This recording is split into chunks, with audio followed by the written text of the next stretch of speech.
إن الحمد لله نحمده ونستعينه ونستغفره ونؤمن به ونتوكل عليه ونعوذ بالله من شرور أنفسنا ومن سيئات أعمالنا من يهده الله فلا مضل له ومن يضلل فلا هادي له وأشهد أن لا إله إلا الله وحده لا شريك له وأشهد أن محمدًا عبده ورسوله أرسله بالحق بشيرا ونذيرا وداعيا إلى الله بإذنه وسراجا منيرا أما بعد فإن خير الحديث كتاب الله وأحسن الهدي وهدي محمد صلى الله عليه وسلم وشر الأمور محدثاتها وكل محدثة بدعة وكل بدعة ضلالة وكل ضلالة في النار أعوذ بالله من الشيطان الرجيم بسم الله الرحمن الرحيم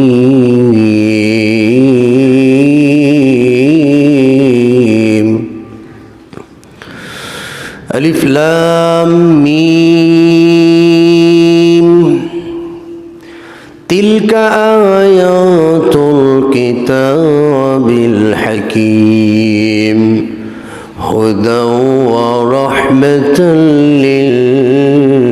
للمحسنين الذين يقيمون الصلاة ويؤتون الزكاة وهم بالآخرة هم يوقنون أولئك على هدى من ربهم وأولئك هم المفلحون ومن الناس من يشتري لهو الحديث ليضل عن سبيل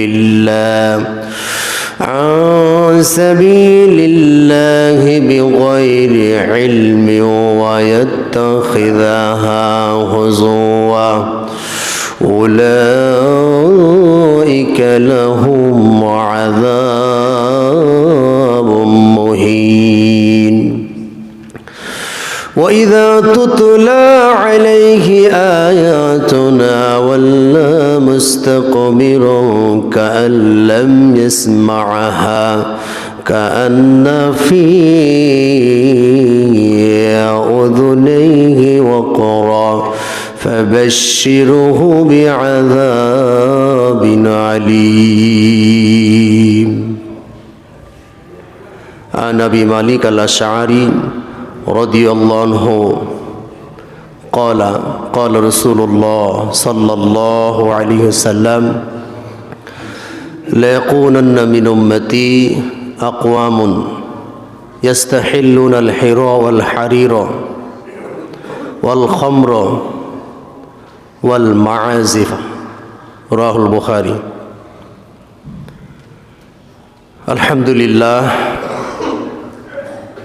যাবতীয় প্রশংসা, সমস্ত তারিফ মহাপরাক্রমশালী আসমান এবং জমিনের এক স্বচ্ছ অধিপতি, গোটা বিশ্বের রব, তিনি যত বড় তার প্রশংসাও তত বড়। আমরা অন্তরের অন্তঃস্থল থেকে আল্লাহ সুবহানাহু ওয়া তাআলার শুকরিয়া আদায় করি, বলি আলহামদুলিল্লাহ। দরুদ ও সালাম বর্ষিত হোক বিশ্ব মানবতার মুক্তির দূত, যিনি পৃথিবীর বুকে এসেছিলেন সুসংবাদদাতা এবং সতর্ককারী হিসাবে, যাকে জীবনের চেয়েও বেশি ভালোবাসতে না পারলে পরিপূর্ণ ঈমানদার হওয়া যায় না, যারা আদর্শকে বাস্তবায়ন করতে পারলে পৃথিবীতে সম্মান, মর্যাদা এবং আখিরাতে রয়েছে চূড়ান্ত সফলতা, সেই নবীর উপর বর্ষিত হোক অগণিত দরুদ ও সালাম। আমরা সংক্ষিপ্তভাবে বলি সাল্লাল্লাহু আলাইহি ওয়াসাল্লাম। সম্মানিত উপস্থিতি, আপনাদের সম্মুখে কোরআনুল কারীম সূরা আল-লুকমান এর কিছু আয়াত, সেই সাথে সহিহ বুখারীর 5590 নম্বর হাদিস উপস্থাপন করেছি। এর উপর ভিত্তি করে সংক্ষিপ্ত সময়ে কিছু কথা বলার জন্য মহান আল্লাহ সুবহানাহু ওয়া তাআলার কাছে পরিপূর্ণ সাহায্য চাচ্ছি। আল্লাহ রাব্বুল আলামিন আমাকে সুন্দরভাবে বলার এবং আমরা যারা উপস্থিত হতে পেরেছি আমরা যেন আমল করতে পারি, আল্লাহ আমাদের সেই তৌফিক দান করুন, আল্লাহুম্মা আমিন।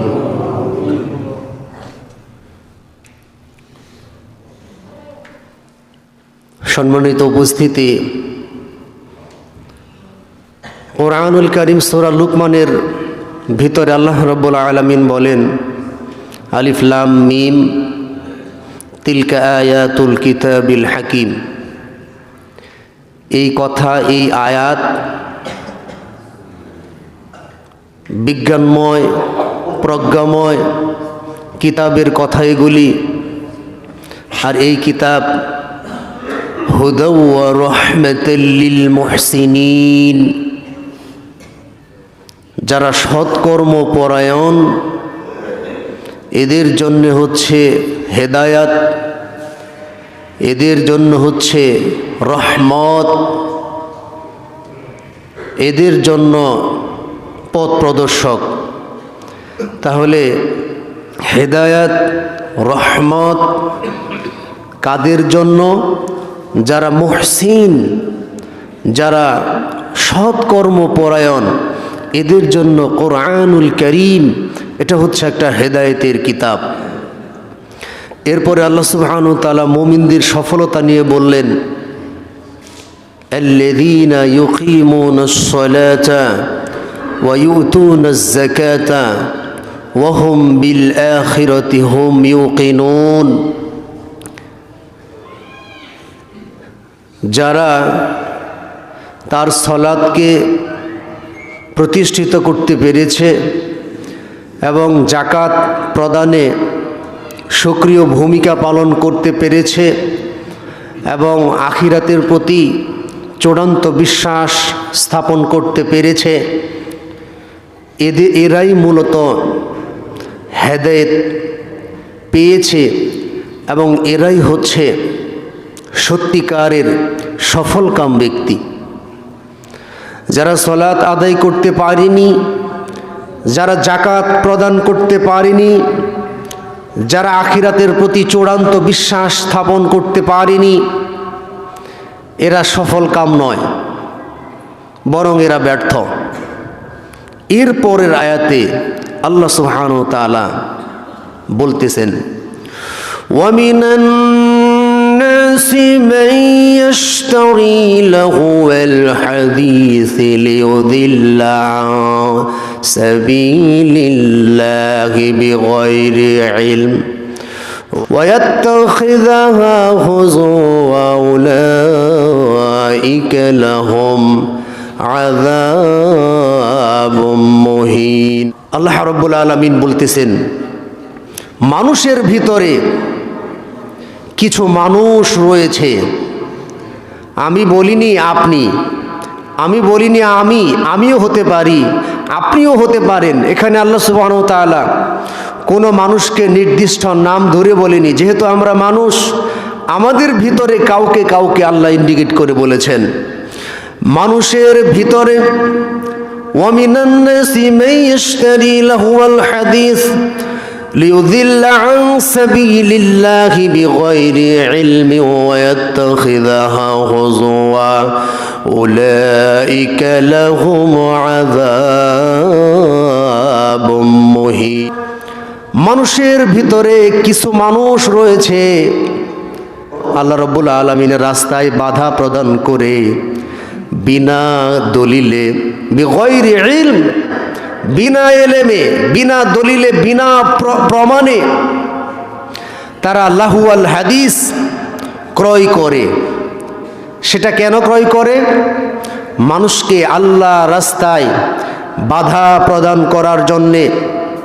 মুফাসসিরিনে কেরাম এ আয়াতের ব্যাখ্যায়, এ আয়াতের যে শানে নুজুল, তাফসিরে রুহুল মাআনির ভিতরে এসেছে, এই সূরা লুকমানের 6 নম্বর আয়াত নাজিলের প্রেক্ষাপট হচ্ছে তৎকালীন সময়ের একজন মুশরিক নজর বিন হারিস, ইনি একজন ব্যবসায়ী লোক ছিলেন। ব্যবসার সুবাদে তাকে বিভিন্ন দেশে সফর করতে হয়।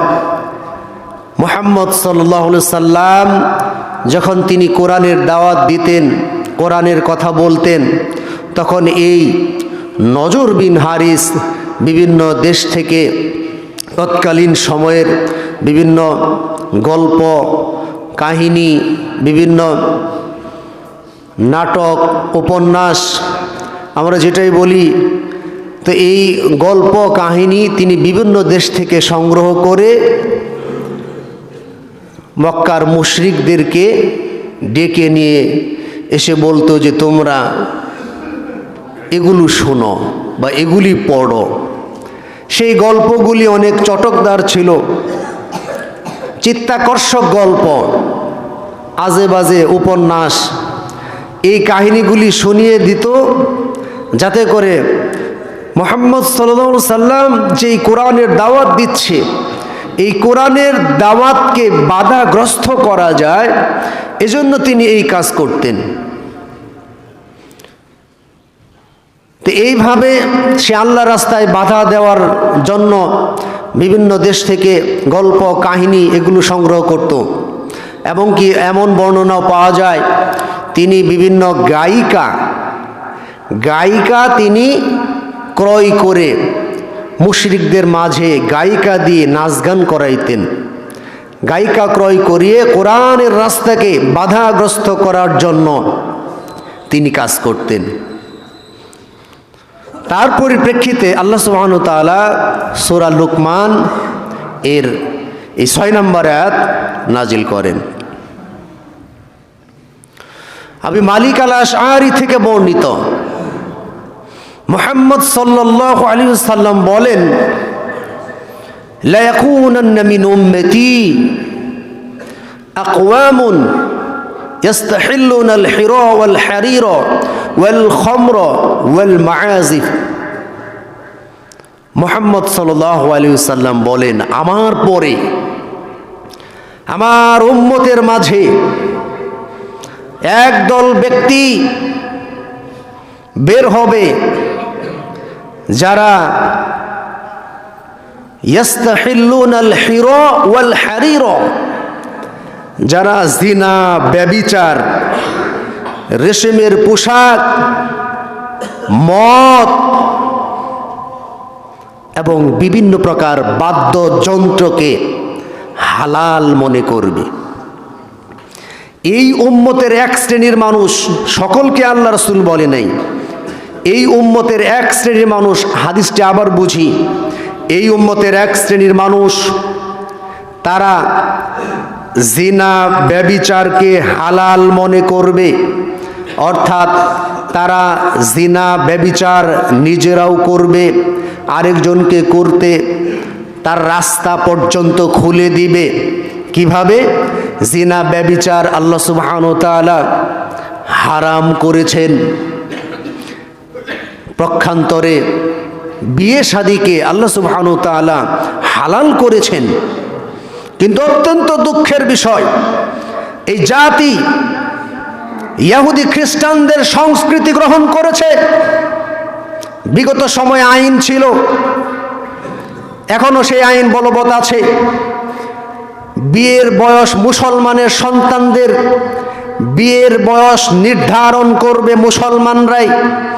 কিন্তু অত্যন্ত দুঃখের বিষয়, মুসলমানের সন্তান বিয়ে দিবে নিবে এটা বাবা মার দায়িত্ব, যারা গার্ডিয়ান রয়েছে এরা এদের দায়িত্ব, এরা এটার মনিটরিং করবে। কিন্তু দেখা গেল না, যখনই কোনো সন্তান, যখনই কোনো ছেলে অথবা মেয়ে 18 বছরের আগে বা পুরুষের 21 বছরের আগে যদি কোনো বিয়ের কাজ সংগঠিত হতো, থানা থেকে পুলিশ এসে উভয় ফ্যামিলির বাবা মা এবং কি যিনি বিয়ে পড়াতেন তাকে গ্রেপ্তার করে নিয়ে যেত। এখনো এই আইন বলবৎ আছে। এই অধিকার তাদেরকে কে দিয়েছে? যেইখানে নবী মুহাম্মদ সাল্লাল্লাহু আলাইহি সাল্লাম মাত্র 6 বছর বয়সে মা আয়েশা রাদিয়াল্লাহু আনহাকে বিয়ে করেছিলেন এবং 9 বছর বয়সে তার সাথে সংসার শুরু করে দিয়েছিলেন। আর এমতো পরিস্থিতিতে এসে বিয়ের বয়স নির্ধারণ করে ইহুদি খ্রিস্টানরা, বিয়ের বয়স নির্ধারণ করে নাস্তিকেরা, বিয়ের বয়স নির্ধারণ করে তৎকালীন নামধারী সুশীল বুদ্ধিজীবীরা। এটার কারণ কি? এটার কারণ হচ্ছে 18 বছর পর্যন্ত একটা মেয়ে যখন 18 বছর, অর্থাৎ একজন মেয়ের 9 বছর থেকেই তার শারীরিক পরিবর্তন শুরু হয়ে যায়।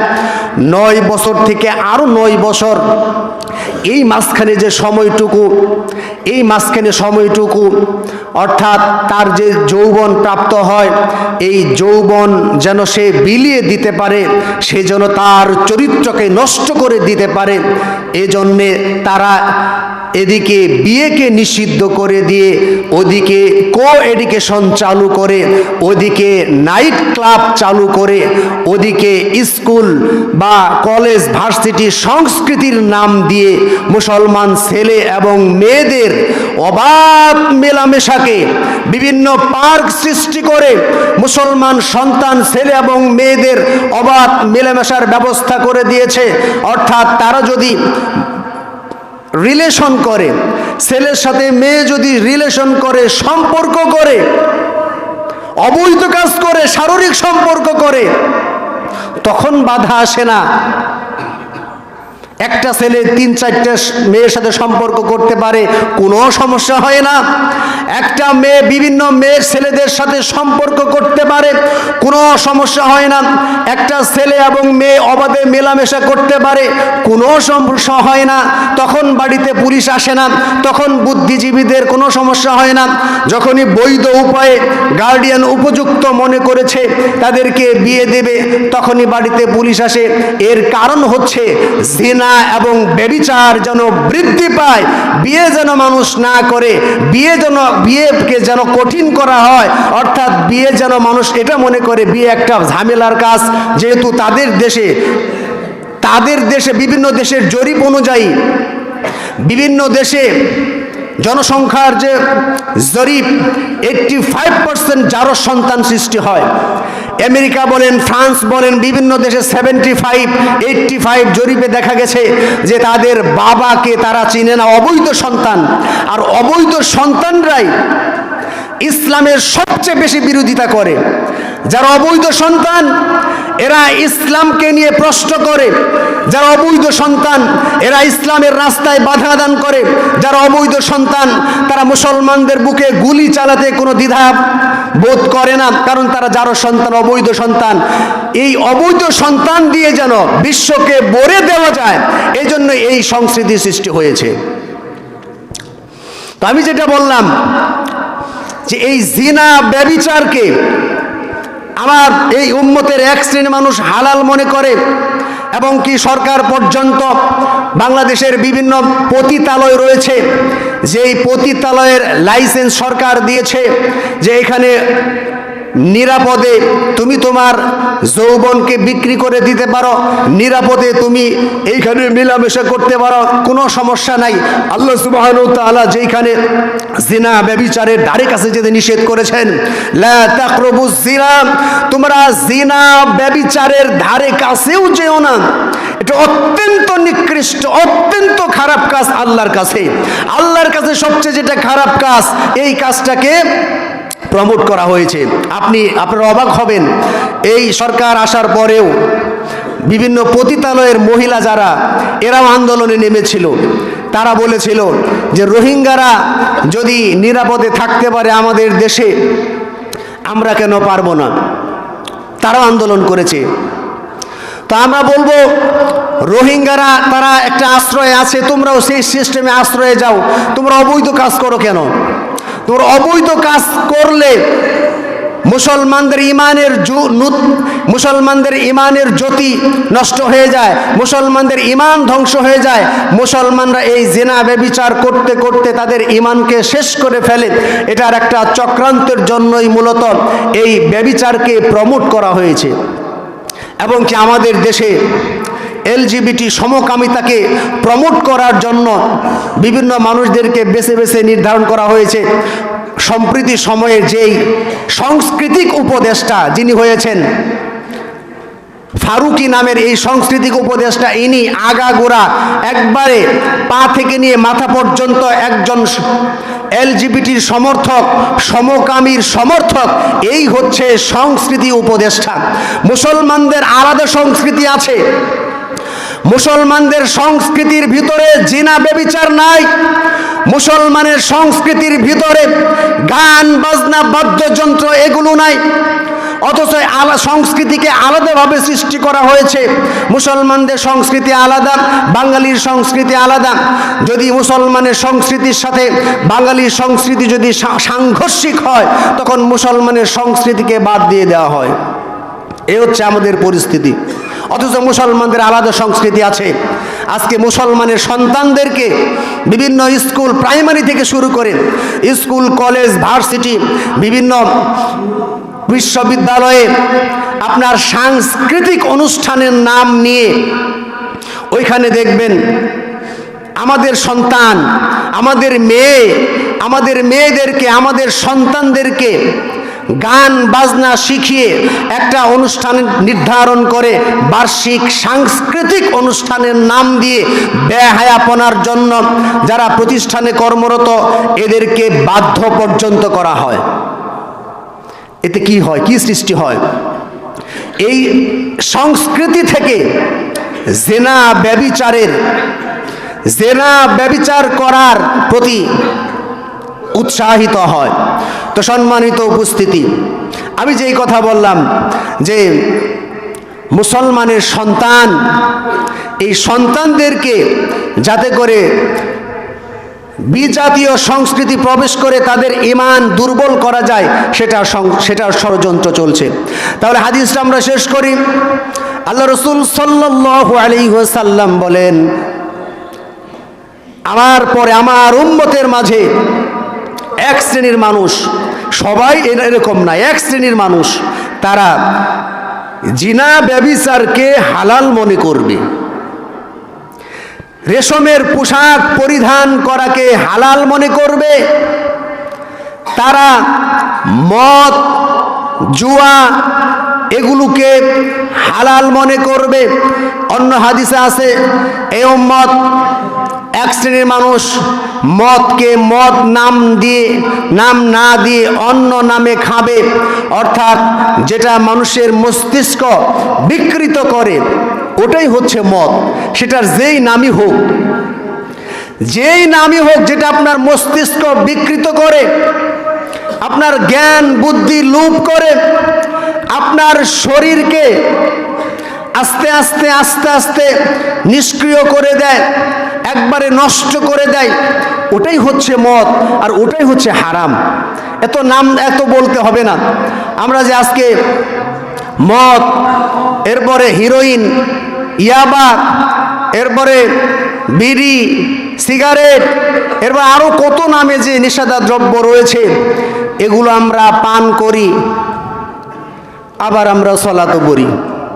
এই যে এখন পান করি নাই, আবার সলাত থেকে বের হওয়ার পরে আবার শুরু করবে। তো এরা ইসলামকে খেল, তামাশা, ঠাট্টা, বিদ্রূপের মতো গ্রহণ করেছে। এদের প্রত্যেক মাসে যে তাবলিগ হয়, বিভিন্ন বক্তারা আসে, নেশাদার দ্রব্য নিয়ে কত বক্তব্য দেওয়া হয়েছে। তো এরপরেও এরা বিড়ি, সিগারেট, এরপরে তামাক, এরপরে জর্দা এগুলো ছাড়তে পারে নাই। কারণ কি? কারণ হচ্ছে এরা অহংকারী। আল্লাহ বলেছেন, আল্লাহ রাব্বুল আলামিন বলেন, وَإِذَا تُتْلَى عَلَيْهِ آيَاتُنَا وَلَّى مُسْتَكْبِرًا كَأَن لَّمْ يَسْمَعْهَا كَأَنَّ فِي أُذُنَيْهِ وَقْرًا وَإِذَا تُتْلَى عَلَيْهِ آيَاتُنَا, তাদের কাছে যখন আমার আয়াত তেলাওয়াত করা হয়, আমার আয়াত শুনিয়ে দেওয়া হয়, ওয়াল্লা মুস্তাকবিরন, তারা অহংকার করে মুখ ফিরিয়ে নেয়, অহংকার করে মুখ ফিরিয়ে নেয়। অর্থাৎ আমরা কতবার বলেছি নেশাদার দ্রব্য হারাম, বিড়ি, সিগারেট, মদ এগুলো হারাম, এরপরেও আমরা এগুলো খাই। এগুলো হারামের সাথে সম্পৃক্ত, আবার ইসলাম নিয়ে বড় বড় কথা বলে।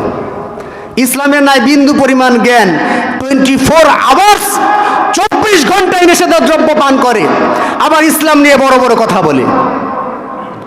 24 ঘন্টায় যারা নেশাদার দ্রব্যের সাথে সম্পৃক্ত, তবরানী কিতাবের হাদিস, রাসূল সাল্লাল্লাহু আলাইহি সাল্লাম বলেছেন, সালাসাতুন লা ইয়াদখুলুনাল জান্নাতা আবাদা, 3 শ্রেণীর মানুষ কখনো জান্নাতে যাবে না। আবাদান শব্দের অর্থ সর্বদা, মানে কখনো না। 3 শ্রেণীর মানুষ কখনোই জান্নাতে যাবে না। সালাসাতুন লা ইয়াদখুলুনাল জান্নাতা আবাদা, তার 1 নাম্বার হচ্ছে দায়ুস, দায়ুস জান্নাতে যাবে না। এরপরে মুদমিনাল খামর, সর্বদাই সব সময় নেশাদার দ্রব্য যারা পান করে এরা জান্নাতে যাবে না।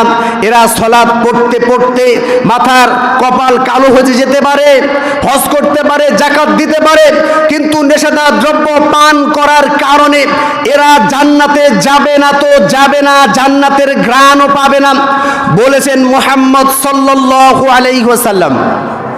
এখন সিদ্ধান্ত আপনার, আপনি নেশাদার দ্রব্য পান করবেন কি করবেন না সেটা আপনার বিষয়। আপনি যদি বলেন যে না আমি জান্নাতে যাইতে চাই না, তাহলে আপনি পান করে জাহান্নামে যাবেন, তাতে কার কি আসে? আপনিও মৃত্যুবরণ করবেন, আমরা মৃত্যুবরণ করব, দেখা যাবে কিয়ামতের দিন কে সঠিক পথে ছিল। আর আল্লাহ সুবহানাহু ওয়া তাআলা ভালো করেই জানেন কে হেদায়েতের উপরে আছে, কে হেদায়েত থেকে বিমুখ রয়েছে।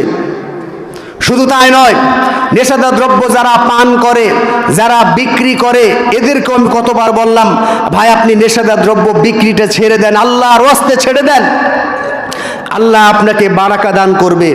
বরকত আপনি চেনেন না, আপনি মনে করেন আমি যদি এই বিড়ি, সিগারেট এগুলো যদি না বেশি আমার কাস্টমার কমে যাবে। কে কমে যাবে? জাহান্নামী একজন কমে যাবে, চলে যাক। একজন জাহান্নামী কাস্টমার চলে গেলে চলে যাক, তাতে কিছু যায় আসে না।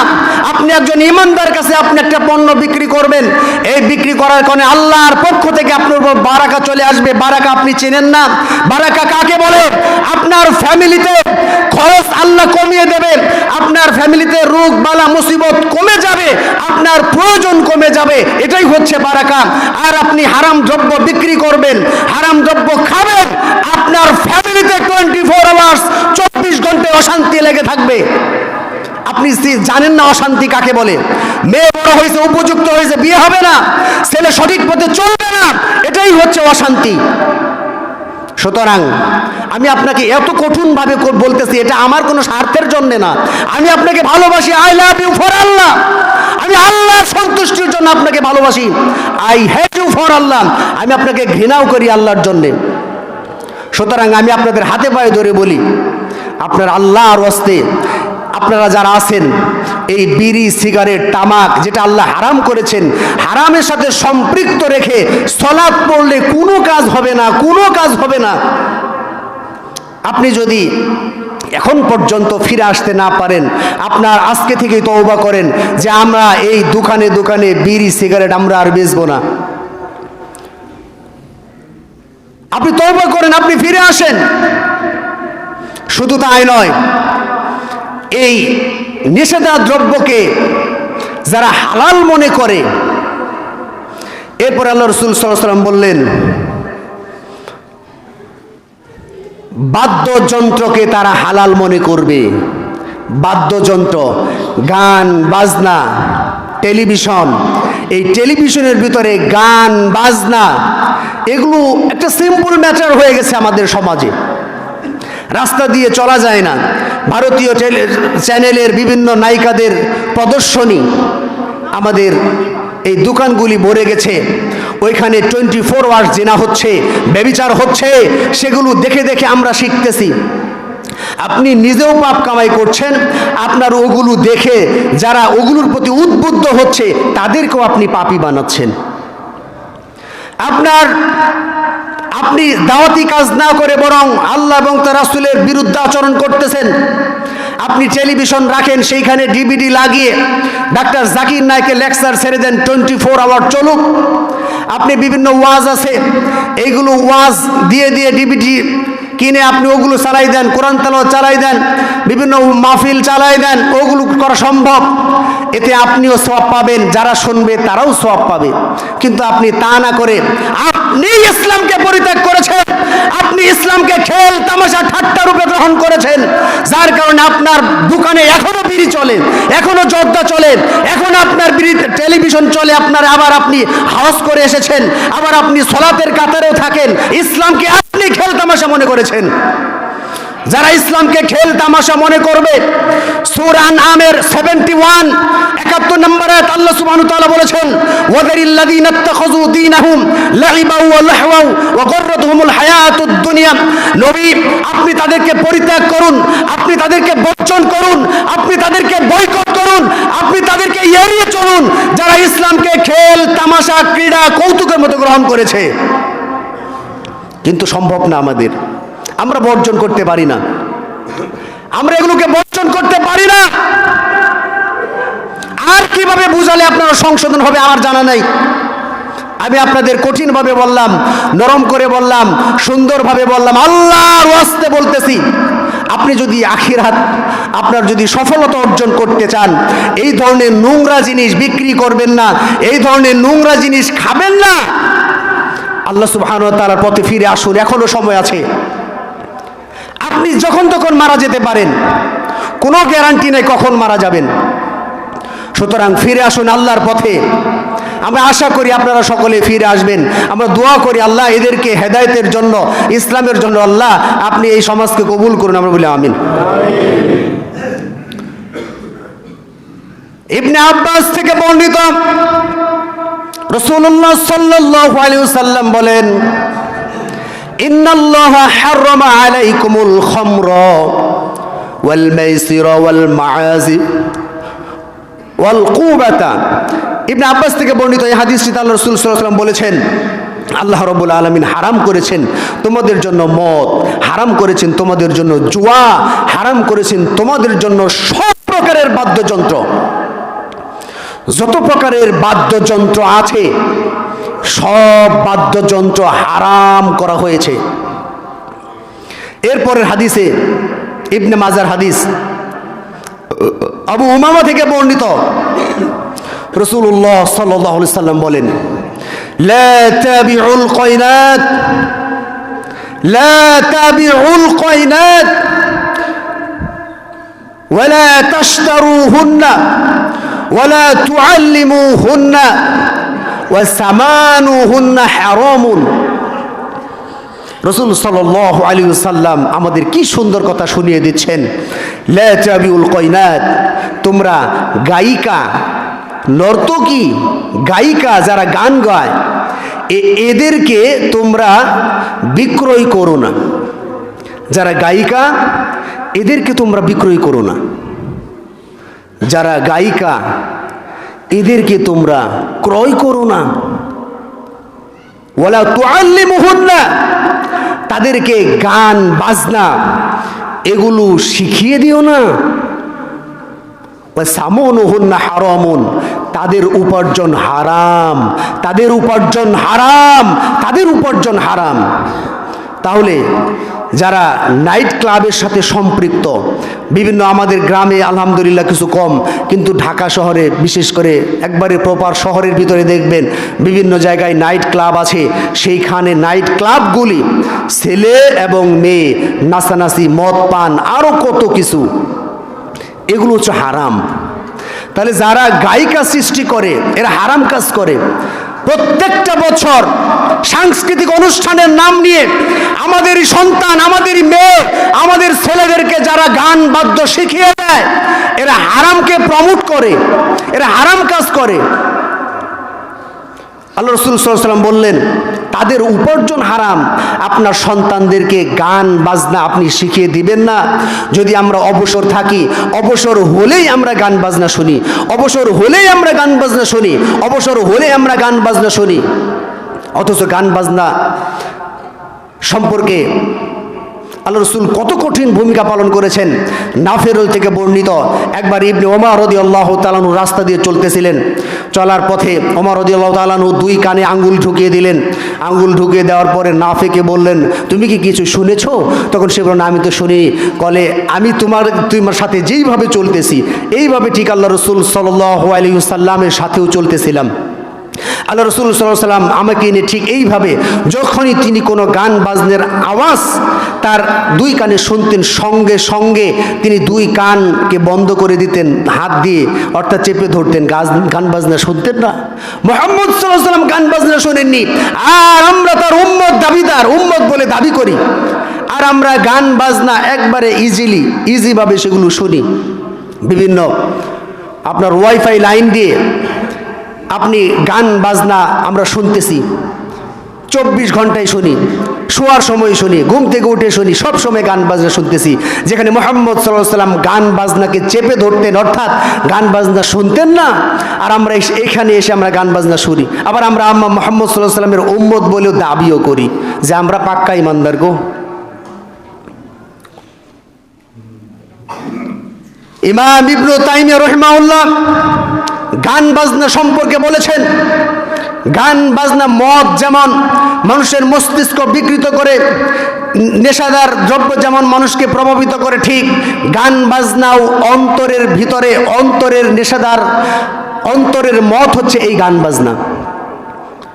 ইমাম বাইহাকি রহিমাহুল্লাহ তার শুআবুল ঈমান গ্রন্থে একটি হাদিস এনেছেন, জাবির রাদিয়াল্লাহু থেকে বর্ণিত। রাসূলুল্লাহ সাল্লাল্লাহু আলাইহি ওয়াসাল্লাম বলেন, আল গিনা ইউবিতুন নিফাক কামা ইউবিতু মাউন যাররা। মুহাম্মদ সাল্লাল্লাহু আলাইহি ওয়াসাল্লাম বলেন, গান বাজনা মানুষের অন্তরে মুনাফিকি সৃষ্টি করে। গান বাজনা মানুষের অন্তরে মুনাফিকি সৃষ্টি করে, যেমনি ভাবে পানি শস্য উৎপাদন করে। পানি যেমন শস্য উৎপাদন করে, শস্য উৎপাদন করার ক্ষেত্রে যেমন পানি ছাড়া আপনার শস্য হবে না, ঠিক তেমনি ভাবে গান বাজনাও মানুষের অন্তরে মুনাফিকি সৃষ্টি করে। এটা মুহাম্মদ সাল্লাল্লাহু আলাইহি সাল্লামের কথা। সুতরাং গান বাজনা যারা বেশি বেশি শোনে এদেরকে মুনাফিক বললে কম বলা হবে না। গান বাজনা যারা নিয়মিত শোনে এদেরকে মুনাফিক বললে কম বলা হবে না। এদের অন্তর মুনাফিক হয়ে গেছে, অন্তরে রোগ হয়ে গেছে। এরা গান বাজনা শুনে, গান বাজনা শুনলে আপনার 7টা ক্ষতি হবে। 1 নাম্বার হচ্ছে আপনি মুনাফিক হয়ে যাবেন, মুনাফিকের অন্তর সৃষ্টি হয়ে যাবে। এরপরে গান বাজনার কারণে আপনি কোরআন থেকে বিমুখ হবেন। কোরআন পড়া আপনার ভালো লাগবে না, কিন্তু গান বাজনা ভালো লাগবে। এরপরে গান বাজনা শুনলে জেনা বা ব্যভিচারের প্রতি এই গান বাজনা আপনাকে প্রেরণা দেবে, জেনা ব্যভিচার সহজেই করে ফেলবেন। এই গান বাজনার কারণে আপনি ইসলামের সঠিক রাস্তা থেকে দূরে চলে যাবেন। গান বাজনার কারণে আপনার মেজাজটা খিটখিটে হবে, ক্ষুধামন্দা সৃষ্টি হবে। গান বাজনা যারা শুনবে এরা সঠিক হক পথ গ্রহণ করতে পারবে না।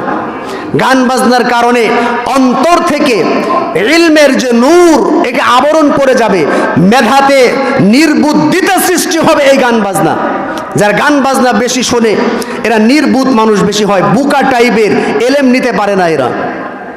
কারণ এই গান বাজনা এগুলো হচ্ছে শয়তানের বাক্যলাপ। এগুলো যারা লিপ্ত হবে এরা শয়তানকে প্রশ্রয় দিল, আল্লাহর কোরআনকে অ্যাভয়েড করে দিল। আমাদের আজকে প্রত্যেকটা ঘরে ঘরে যে অশান্তি বিভিন্ন কারণে, এটার কারণ কি? এটার কারণ হচ্ছে শয়তান আমাদেরকে নিয়ন্ত্রণ করে। আপনার ঘরেতে যদি সব সময় গান বাজনা চলে, তাহলে ওই ফ্যামিলিতে, ওই ঘরে কখনো আল্লাহর রহমতের ফেরেশতা আসে না। আমরা দেখি অনেকেই অনেক জিন শয়তান আক্রমণ করে। এই জিন শয়তান আক্রমণ করার কারণ কি?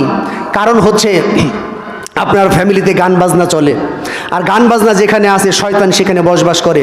শয়তানের থাকার জায়গা আরেকটু বলে নেই, শয়তান থাকে টয়লেটে। এই টয়লেটে শয়তান থাকে। টয়লেটে পুরুষ শয়তান, মহিলা শয়তান উভয়ই থাকে। এই পুরুষ শয়তান মহিলা শয়তান কখন ধরে? যখন আপনি টয়লেটে যাওয়ার সময় দোয়া না পড়ে যাবেন, তখন আপনার গুপ্তাঙ্গ নিয়ে এই শয়তান খেলা করে। আর এই গুপ্তাঙ্গ নিয়ে যখন খেলা করে, তখন এই পুরুষ অথবা মহিলা এদের যৌন রোগ হতে পারে। পুরুষ এবং মহিলা উভয়ের শয়তান যখন গুপ্তাঙ্গ নিয়ে খেলা করে, এরা বিভিন্ন প্রকারের যৌন রোগে আক্রান্ত হতে পারে। আজকে বেশিরভাগ পুরুষ এবং মহিলা এই রোগে আক্রান্ত, প্রস্রাবজনিত রোগে আক্রান্ত, যৌন রোগে আক্রান্ত। এগুলো কারণ কি? এরা যখন শয়তানের ঘরে প্রবেশ করে তখন দোয়া করে প্রবেশ করে না। শয়তান আপনার সাথে খায় কখন? যখন আপনি খাওয়া দাওয়া করেন, আপনি যদি বিসমিল্লাহ বলে খাবার শুরু না করেন, শয়তান আপনার সাথে খাবার সুযোগ পায়, আপনার সাথে খায়। আর শয়তানের পানীয় হচ্ছে নেশাদার দ্রব্য, মদ, এগুলো শয়তানের খাবার, এগুলো শয়তানে খায়। আর শয়তান থাকে কোন জায়গায়? শয়তান থাকে আপনার ওই বাড়িতে। কিভাবে থাকে? কখন থাকে? ঢোকার সে সাহস পায় কিভাবে? কখন ঢুকে? যখন আপনি বাড়িতে প্রবেশ করবেন, তখন যদি আপনি সালাম না দিয়ে প্রবেশ করেন, সালাম না দিয়ে, বাড়ি গৃহবাসীর অনুমতি না নিয়ে সালাম না দিয়ে আপনার বাড়িতে প্রবেশ করেন, আপনার সাথে সাথে শয়তানও প্রবেশ করে। শয়তান বলে আজকে এই বাড়িতে থাকার সুযোগ পেলাম। এরপরে যদি খাওয়ার সময় আপনি বিসমিল্লাহ বলে না খান, বা ডান হাত দিয়ে না খান, বা বিসমিল্লাহ বলে না খান, তাহলে আপনার বাড়িতে শয়তান খাওয়ারও সুযোগ পেল। টয়লেটে ঢোকার সময় যদি আপনি টয়লেটের যে দুয়ার রয়েছে, এই দুয়ারগুলি বলে যদি আপনি টয়লেটে প্রবেশ না করেন, শয়তান আপনাকে ওয়াসওয়াসা তো দিবেই, পাশাপাশি আপনাকে আক্রান্ত করে বসবে। এমনও সময় বা খবর আছে যে টয়লেটে গিয়ে অসুস্থ, হঠাৎ পড়ে গেছে, পরে যাওয়ার পরে মাজা ভেঙে গেছে। সাবধান, আপনি কোথায় যাচ্ছেন? টয়লেট হচ্ছে শয়তানের ঘর। শয়তানের ঘরে শয়তান যেখানে থাকে, ওইখানে যাওয়ার সময় অবশ্যই দোয়া পড়ে যাইতে হবে। যদি আমরা এগুলো না করি, তাহলে আমাদের ছেলে, আমাদের মেয়ে, আমাদের নারী, এদেরকে শয়তান আক্রমণ করে বসতে পারে। ওই আপনার MBBS, FCS, MBBS ডাক্তারে এই রোগ সারাতে পারবে না। ওটা কোরআন হাদিসে চিকিৎসা লাগবে। তো সম্মানিত উপস্থিতি, তাহলে শয়তানের আক্রমণ করে থাকে গান বাজনার মাধ্যমে, শয়তান আক্রান্ত করে থাকে মহিলাদের মাধ্যমে। বেপরদা মহিলাকে শয়তান কাজে লাগায়, বেপরদা মহিলাকে দিয়ে শয়তান আপনাকে আক্রমণ করে বসবে। সুতরাং গান বাজনা, বেপরদা মহিলা, এগুলো থেকে সাবধান থাকতে হবে। আরও দুঃখজনক বিষয়, আমরা ইসলাম মানি, আমরা বলি আমরা আহলে হাদিস। আহলে হাদিস মানে কি? কোরআন এবং হাদিসের নিঃশর্ত অনুসারী, কোনো শর্ত লাগা যাবে না। তো আমরা শুধু সালাতের ক্ষেত্রে আহলে হাদিস, পর্দার ক্ষেত্রে, বিয়ে শাদীর ক্ষেত্রে, বিয়ে শাদীর যে চিত্র আমরা দেখতে পাচ্ছি, বিয়ে শাদীর ক্ষেত্রে প্যান্ডেলে নারী পুরুষ একসাথে, আবার এমন সাজ করে আসে এই মহিলাগুলি, এরা আমাদেরই আত্মীয় স্বজন। তার দিকে না তাকালে আপনার তাকানোর ছাড়া আপনি থাকতেই পারবেন না। এটা আবার কিসের পরিবেশ যে মহিলারা সাজ করে আসতে হবে বিয়েতে? তো এই হচ্ছে আমাদের বর্তমান পরিস্থিতি, যার কারণে আমরা পরিত্রাণ পাচ্ছি না, নাজাত পাচ্ছি না। কিসে আমাদের নাজাত, এগুলো সম্পর্কে আমরা জানি না, আমরা উদাসীন। তো আল্লাহ সুবহানাহু ওয়া তাআলা আজকের সংক্ষিপ্ত আলোচনা আমরা যে বিষয় নিয়ে করলাম সেটা হচ্ছে গান বাজনা। গান বাজনা হারাম, গান বাজনা হারাম। এবং কি ইমাম মালিক রহিমাহুল্লাহ বলেন, যারা গান বাজনায় লিপ্ত থাকে এদের কাছ থেকে সাক্ষী নেওয়া যাবে না। গান বাজনায় যারা লিপ্ত এদের সাক্ষী গ্রহণ করা হবে না। সুতরাং গান বাজনা বাদ দিয়ে আপনি ইসলামিক গান, যেই গান শুনলে আপনি আখিরাতের কথা স্মরণ হয়, কবরের কথা স্মরণ হয়, এগুলো আপনি বলতে পারেন, শুনতে পারেন। কিন্তু যেগুলো যৌন সুরসুরি সৃষ্টি করে, যেগুলো জিনা ব্যভিচারকে উৎসাহিত করে, এগুলো যদি আপনার মোবাইলে থাকে, আপনার টেলিভিশনে থাকে, আমি নিশ্চিত করে বলতে পারি যে আপনার ফ্যামিলি, আপনার পরিবার, আপনার অন্তর, আপনার পরিবার শান্তিতে নেই, অশান্তিতে আছে, কারণ সেখানে শয়তান বসবাস করে। আল্লাহ সুবহানাহু ওয়া তাআলা আমাদেরকে এই গান বাজনা নামক হারাম কাজ থেকে আমাদেরকে বিরত থাকার তৌফিক দান করুন, আমিন।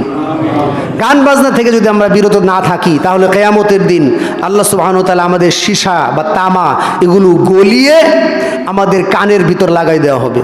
যারা হারাম সিন দেখে, অবৈধ অশ্লীল উলঙ্গপনা দেখে যারা, এদের চোখের ভিতরেও সীসা তামা গলিয়ে দেওয়া হবে। যদি আপনি কানের ভিতরে সীসা তামা গলানোর শাস্তি না খেতে চান, পাইতে চান, তাহলে অবশ্যই গান বাজনা পরিত্যাগ করতে হবে। আল্লাহ সুবহানাহু ওয়া তাআলা আমাদেরকে সেই তৌফিক দান করুক, আল্লাহুম্মা আমিন। বারাকাল্লাহু।